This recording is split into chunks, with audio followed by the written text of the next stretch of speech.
What's up, y'all? My name is Marv P. Rapper, singer, songwriter right here from Norfolk, Virginia. What's up? Yeah. Appreciate you coming out. No sweat, no sweat. I'm here.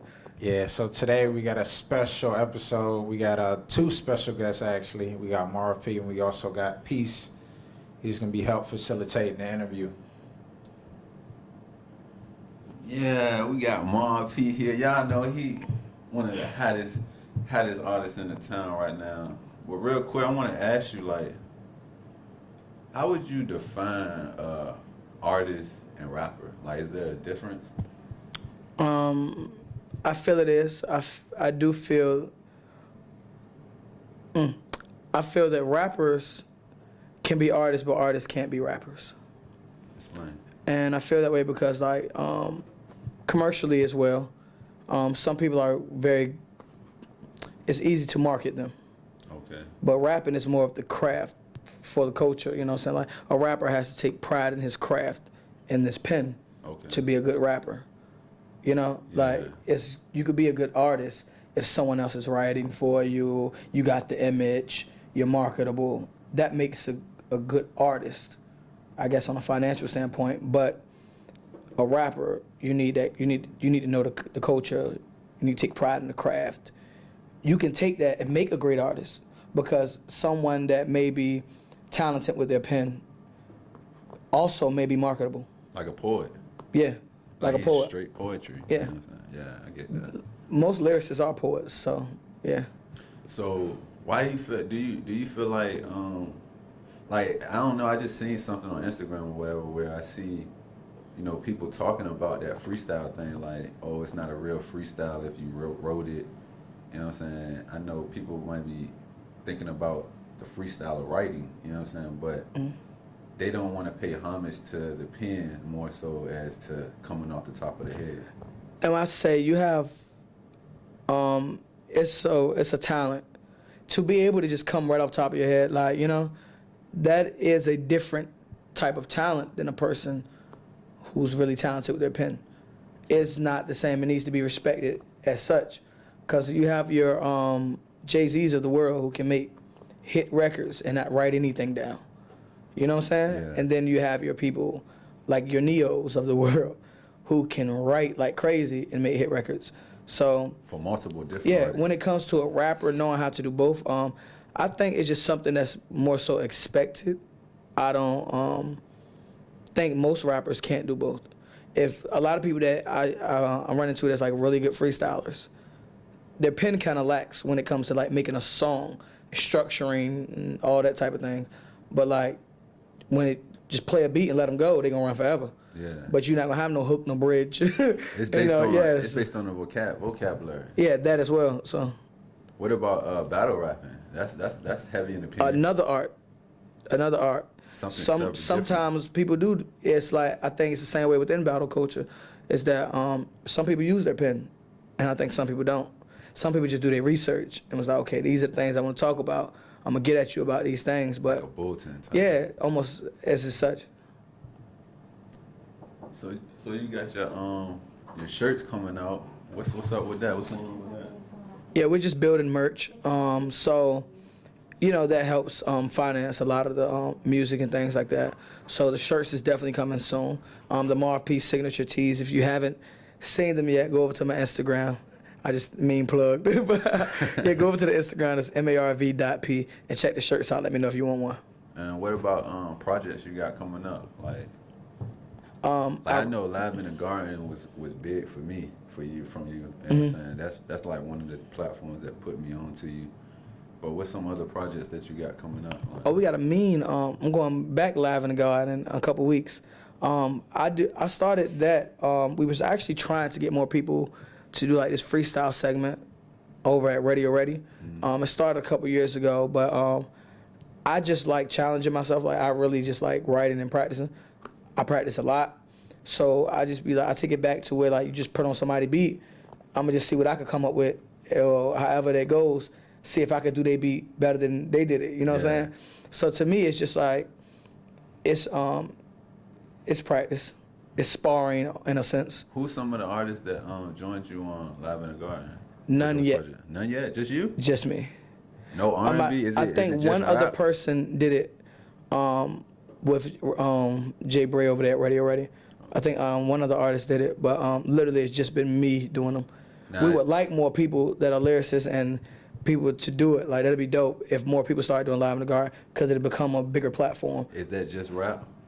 Could it be R&B? At the moment, I feel like R&B, it could be. Could it be poetry? It could be. It could be anything. You just Live in the Garden. That is the setting. Spoken word. When I seen you, I thought I was like, no, that's like some spoken word with a beat type joint. Yeah, because I actually am a poet. I was a poet first, like starting off in school. I learned how to rap and just playing around with it, never taking it seriously. Like middle school, because I sang too. Okay. A lot of people don't know I sing.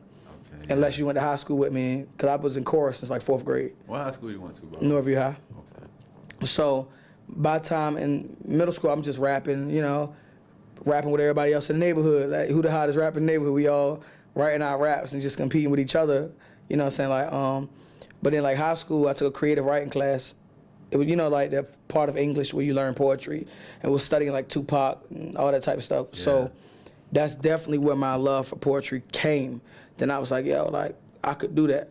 Like you know what I'm saying? I could be good at that. Let's next level this up. Yeah, that's what I thought, because I was like, yo, if I like this form of writing, not the like poetry where you know what I'm saying? I like that poetry too. Like thou out thou type. I mean, yeah, that's how it started. But you do have like stand-up poets, like people who just spit poetry. Like deaf poetry.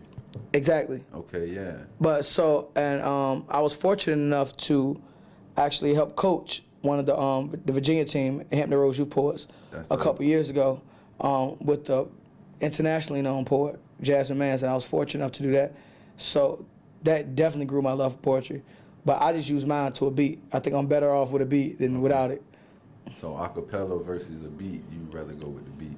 I can go harder on I mean, I think I can do both, because I practice, so I have the ability to do both. But I prefer the beat because I love music. To express the emotion and feelings that you're trying to portray in the story or the spoken word. Yeah. So I just prefer a beat because I like the music behind it. Like rhyming on different parts of a beat. Maybe like if all of us hear one beat, I'm gonna rhyme on a different part than you will, or he will. You know what I'm saying? Because we all hear it different. Yeah. So that's how you get the different styles. Even when you like feature with somebody, one rapper you have a whole different flow than the next one. Low key, they heard two different parts of the beat that they wanted to rap on. So that's why I like the music behind it. Where the inspiration from all of this come from? I grew up in a very musical household, single parent mother, but my mom never really sung or wrote anything. My mom was actually a violinist, but the music influence was heavy. Like all the music she played, from the Marvin Gayes to Saturday morning cleanup. You know it. No, my mom, she was like allergic to dust. Oh, okay. So spring cleaning was like twice a week, but from that you get like the influence. I didn't know that's what I was taking from it until I got older. You know what I'm saying? But like I'm looking back like, dang. So that's why I grew interest in Teddy Pendergrass or Sam Cooke. Oh, okay, yeah. Yeah. That's where those influences come from. Yeah. When did you be like? Cause you know, when we're in our 20s, we got that point in our life where we come to and we just like, so many things we can be in the world. You know what I'm saying? You come to a point where I'm gonna work this job or I'm gonna follow my dreams. Like, what was that point, that transition point? Like, I'm gonna put my all into this music. I'm gonna do this for real. Like, I'm tired of working or whatever. Like, what was it for you? Well, my mom raised us kind of different. My mom really instilled in me that you could really do whatever you want to do, and she really supported whatever I wanted to do. Because at one point I thought football was like, I'll go make it to the NFL. I played football. I was nowhere near talented enough to make it to the NFL. Yeah. You know what I'm saying? But that was just a dream at that point. But she realized was like invested in me. Like, that's what you want to do. We rocking with it. Let's go. You go in the rec league. You know what I'm saying? You're playing in high school. But I knew I wanted to rap. Well, be an artist and a rapper in high school. Like summer going into 11th grade year, I knew I did. And I was like, but you know how you still kind of have those doubts. Yeah. So after I graduated, even before I graduated, my whole senior project, they was like, let's apply to colleges. You know how your senior project, you got to get acceptance letters and all that. Yeah. I was like, nah, I'm going to be a rapper. Like, I'm going to be signed next year. Like, this ain't going to be no thing. I'm sitting there comfortable while they do their Jake. Like, I'm going to be a millionaire next year. Thankfully, I didn't, because the level I was on then is nowhere. You know what I'm saying? I didn't do enough homework at that point in time to be where I needed to be. But I needed that. You know what I'm saying? You needed that growth. Yeah. But then I went to Tidewater Tech in 2013 to become a universal HVAC technician. Okay. I did become that, but to answer your question, where that came from is working that job afterwards. HVAC. Yeah. So I worked HVAC for a year. Hard work. And it was the most miserable. For a creator, man, it was horrible for me. I hated it. It was the worst job I ever worked in my life. And the money was phenomenal. Like, I worked like from 7 in the morning to probably like 7, 8 in the evening, sometimes later. And you had to be right back up at 7 in the morning. But I had no freedom. Yeah. I can't be like, yo, in 2 weeks, I need a vacation. Or I need this day off, that day off. It's like, nah, they hit me with and the day I made my decision, the week before, they was like, oh yeah, I gotta request your summer days off. It was February. Like, how do I know what I'm gonna need this summer? Like, so I was like, yo, I don't think this is for me. And I started realizing that, like, I don't think this is for me. And then I just was like, after I realized I quit the job. Wow. Because I couldn't do music. I had no time to go to the studio. I had no time to really write, record, anything. Was that a hard decision for you? Not at all. It was very easy. I'm not doing this. I was like, because I realized how people get trapped. Yeah. I'm surrounded by people who's been doing this for 10 years. Before I know it, we're already creeping on a year. Yeah, so I'm like, yo, I'm seeing how fast it flies, working all day, every day. And you thinking about how you feeling about coming to work every day. Yeah, I hated it. Every day I got up, and we had a work truck, but every day I got up, that was the only best part about it, is that the free gas for the work truck. So I'll be grocery shopping and everything in that work truck. I was like, I'm on one time, my boss was like, I seen one of our vans down the ocean front this weekend, and I'm sure it wasn't for business purposes. And in my head, I'm like, that's definitely my van. I'm not driving my car down here, you giving free gas. Yeah. But that was like really the only positive part to it. Everything else to me was real life torture. Like, I consider it I wasted a year of my life, but I learned so much in that year. So then after that, you was like, I'm just going to... Yeah, I turned my keys in. I really didn't have anything planned. I was just like, yo. So this a leap of faith for you? Low key. I was like, what's for me will be for me. It'll all come together. And it did. What was that next stepping stone right after that? After that major decision, what was that next stepping stone for you? Committing to music. Like, when you leap, you have to actually commit. So, you know, it's like, elite, okay, yeah, I can do this. And then it's a difference in just doing it, like, full-fledged. Like, a lot of people don't invest in themselves as much as they invest in other people's dreams. Like, when you go to work, you're investing on whoever's dream, whoever started that company. You're giving them 8 hours into their dream. But then you get off work and don't put 8 hours into your own dream. 8 hours to sleep, 8 hours to eat, or whatever you're going to do. Think about it. So, yeah, let's say you work from 7 to 3. You get off at 3, you tired, you go to sleep. You wake up, after your little nap, it's about 7, 8 o'clock, you chilling, you relaxing in the crib. You go back to sleep, get ready to do it all over again. That's it. No, you can't do that. You have to invest in yourself. Me personally, I go to work, 7 to 3. I get off at 3, clock into me. What do I got to do? What am I working on? Hitting up my producer, Kyle, scheduling studio time. Am I out handing out CDs? And what am I doing? Am I working on a show? I clock into me. Yeah. And I'm working on me till like 12 o'clock every day.